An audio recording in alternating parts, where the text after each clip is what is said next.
श्री शिवाय नमस्तुभ्यम। हम सबको पता है कि सावन का बहुत ही पवित्र महीना चल रहा है और आ गई है सावन महीने की प्रदोष, जो कि सावन को और भी खास और भी विशेष बनाती है। काफ़ी ज़्यादा लोग के मैसेज थे, भैया सावन के महीने में प्रदोष के दिन जो 7 कांटे वाला उपाय है उसे आप ठीक से समझा दें कि हमें वो चढ़ाना कैसे है और बोल करके क्या चढ़ाना है। इसकी बात इस वीडियो में करेंगे। जीवन के जो कांटे होंगे आपकी लाइफ के ना, वो सारे खत्म होंगे, जो कि पूज्य गुरु जी की कथा से सुन के बहुत अच्छे से आपको समझाऊंगा, ठीक है ना। सबसे पहले तो वीडियो को स्टार्ट करते हैं और आपको मैं ये बता दूं कि जो कांटे चढ़ाए जाते हैं महादेव को, वो साल में सिर्फ 3 ही बार चढ़ाए जाते हैं ना। वो कौन से 3 बार हैं?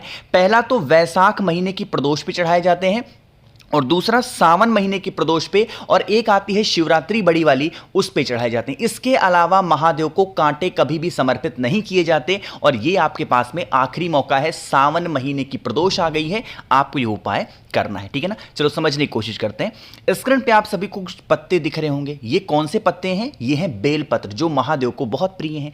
बेलपत्र में बहुत सारी चीजें होती हैं। एक तो बेल के फल लगते हैं, और यही बेल में आपको कांटे लगे हुए भी दिख रहे होंगे। आपको क्या करना होगा? बेल पेड़ के 7 कांटे हमें लेने होंगे। कितने कांटे लोगे? बेल पेड़ के 7 कांटे आपको लेने होंगे।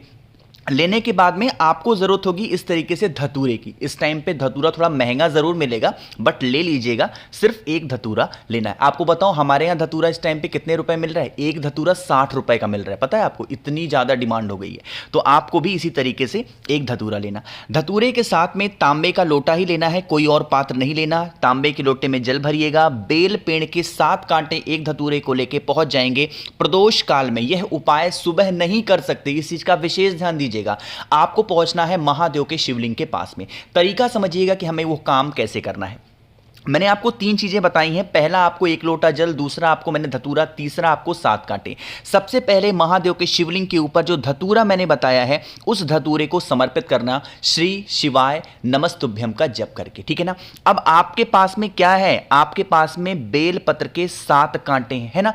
उन कांटों को एक एक करके उसी धतूरे के ऊपर आपको रखते जाना है। फिर से बोल रहा हूं, आपको क्या करना है? जो आपके जीवन के कष्ट हो, जो तकलीफें हो, जो परेशानियां हो, कुंद केशवर महादेव के नाम से उन 7 कांटों को धतूरे के ऊपर ही आपको रखते जाना। अगर धतूरे के ऊपर नहीं टिकता है जो कांटा है, वो आसपास फिर कहीं शिवलिंग पे रख देना। जब 7 कांटे आप समर्पित कर चुके हैं, अभी जल मत चढ़ाना। अब आपको क्या करना होगा? महादेव से हाथ जोड़ करके यह विनती करनी है, हे शिव शंभू, हे भोलेनाथ, हम यह कांटा जो आपको समर्पित कर रहे हैं, ऐसे ही बोलना जैसे मैं बोल रहा हूं, नोट कर लीजिएगा। हे शिव शंभू, हे भोलेनाथ, ये जो 7 कांटे हम आपको समर्पित कर रहे हैं, ये कांटे हमारे जीवन के कांटे हैं। आप हमारे जीवन के इन कांटों को लेकर के और हमारे घर में, हमारे परिवार में, हमारे कुटुंब में सुख, शांति, समृद्धि को प्रदान करें। अपने अकॉर्डिंग ऐसे ही आपको प्रार्थना करनी है। और प्रार्थना करने के बाद में फिर 1 लोटा शुद्ध जल तांबे के लोटे से उसी धतूरे के ऊपर बिल्कुल स्लो मोशन में, जैसे धीरे धीरे धीरे धीरे करके जल को समर्पित कर देना।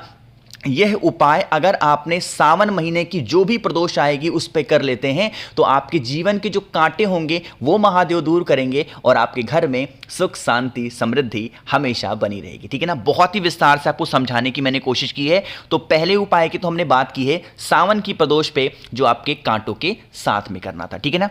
चलो आगे बढ़ते हैं अब इस वीडियो के हम लोग अपने दूसरे उपाय की तरफ। और यह उपाय भी सावन महीने की प्रदोष पे करना है, प्रदोष काल में करना है। और यह उपाय होगा धन संपदा का, है ना। बहुत परेशान हो, पैसे घर में नहीं टिकते, मां लक्ष्मी का वास घर में नहीं है, इस उपाय को करिएगा।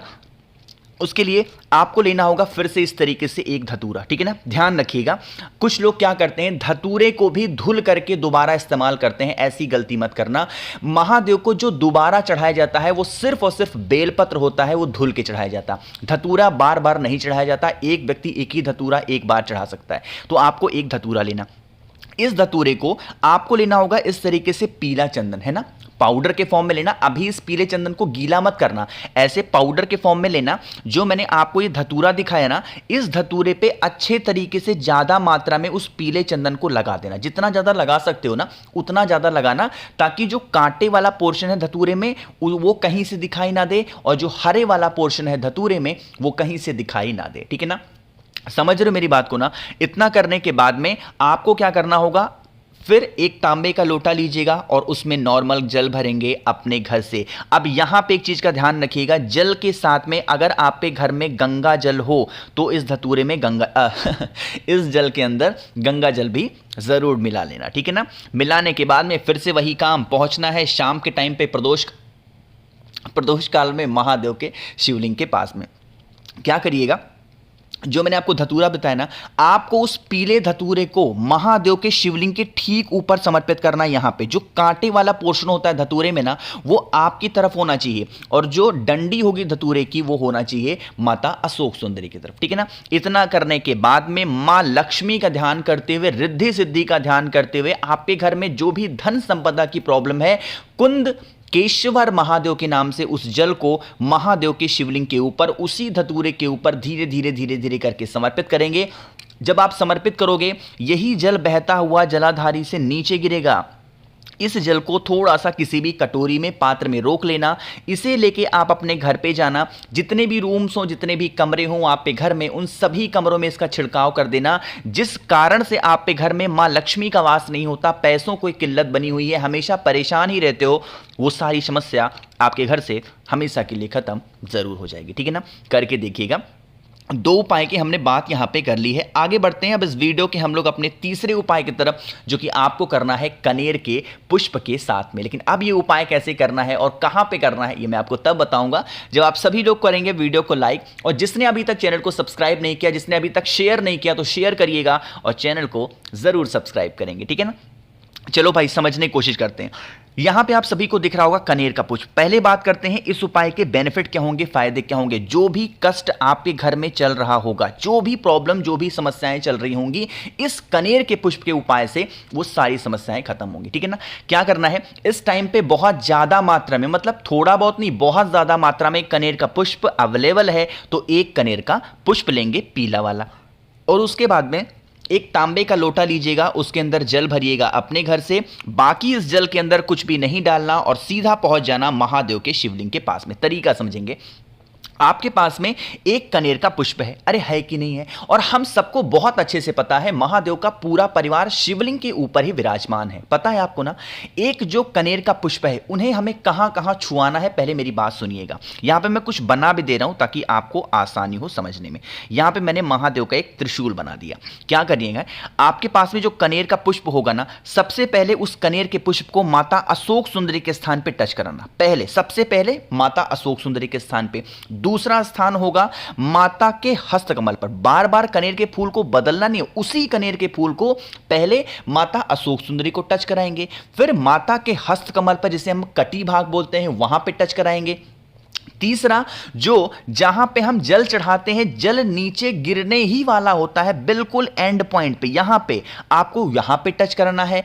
चौथा, महादेव के शिवलिंग के पास में जो त्रिशूल होता है, उस त्रिशूल पे टच करा के, और फिर लास्ट में 5वीं बार महादेव के शिवलिंग के ऊपर उस कनेर के पुष्प को, जो आपके जीवन की तकलीफें हैं, कष्ट हैं, उसका समाधान ही नहीं निकल पा रहा, उसका ध्यान करते हुए आप उस कनेर के पुष्प को समर्पित करके, और उसके बाद में महादेव का जो भी नाम आपको प्रिय लगता हो, प्यारा लगता हो, उस नाम का स्मरण करते हुए जल को समर्पित कर देना। यकीन मानिए, आपके जीवन की जो तकलीफें होंगी, जो प्रॉब्लम होंगी, खत्म ही नहीं हो पा रही हैं, वो सारी समस्या खत्म जरूर हो जाएगी, ठीक है ना। एक चीज का ध्यान रखेंगे, कुछ लोग कहते हैं भैया अगर इस उपाय को हम घर पे करें या फिर मंदिर में भी करते हैं शाम के टाइम पे प्रदोष काल में, तो हमारे घर के आसपास में जो शिवलिंग है वहां पे त्रिशूल नहीं है, हम क्या करें।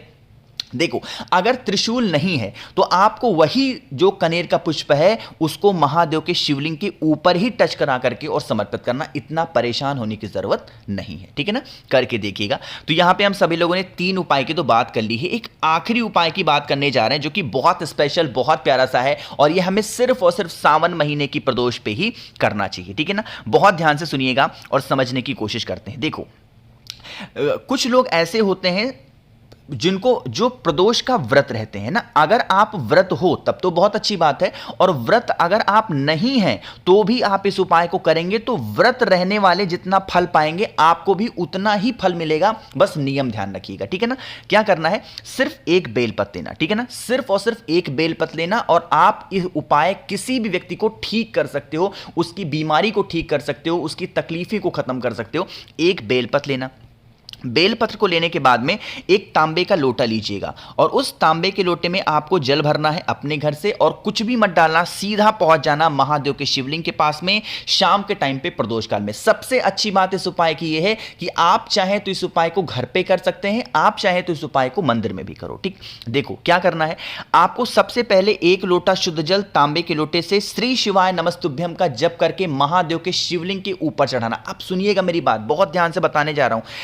जब आप जल चढ़ाना ना, जल्दी से जल चढ़ाना और यही जल जल्दी जल्दी नीचे गिरेगा ना। थोड़ा बहुत जल नीचे गिरने देना, जितना जल आप अपने हाथों से रोक सकते हो यहां पे आपको अपना हाथ लगा करके इस जल को रोकना। लेकिन रोकने से पहले जो एक बेलपत्र आपके पास में है उस बेलपत्र को पहले यहां पे लगाएंगे और फिर अपना राइट हैंड दाहिना हाथ इस स्थान पे लगा करके जो आपकी लाइफ की प्रॉब्लम हो, चाहे कोई इंसान बीमार हो, धन संपदा व्यापार जो भी प्रॉब्लम चल रही है उसका स्मरण करेंगे। जब आप पूरी बातें महादेव से कह लें फिर आप इस बेलपत्र को उठाना, इसको लेके अपने घर जाना। जो भी व्यक्ति यहां पे घर में बीमार पड़ा है इस बेलपत्र को उस व्यक्ति को खिला देना मणिभद्र के नाम से। किसके नाम से खिलाओगे? मणिभद्र के नाम से। यकीन मानिए जो भी व्यक्ति बीमार होगा या फिर जो भी उसके शरीर में संबंधित जो भी प्रॉब्लम्स होंगी वो सारी समस्या खत्म जरूर हो जाएगी। तो सबसे पहले आपको कॉमेंट सेक्शन में बताना है कि वीडियो आपको कैसी लगी, मुझे क्या चीजों का सुधार करना चाहिए, ये बातें बताइएगा। बाकी वीडियो पसंद आई हो तो लाइक करेंगे, कुछ पूछना है नहीं समझ में आया नीचे कॉमेंट सेक्शन में पूछिए। मेरे जितने भी भाई बहन मेरी आवाज पहली बार सुन रहे हैं, अचानक से चैनल पे आ गए हैं, जल्दी से चैनल को सब्सक्राइब करेंगे। श्री शिवाय नमस्तुभ्यम।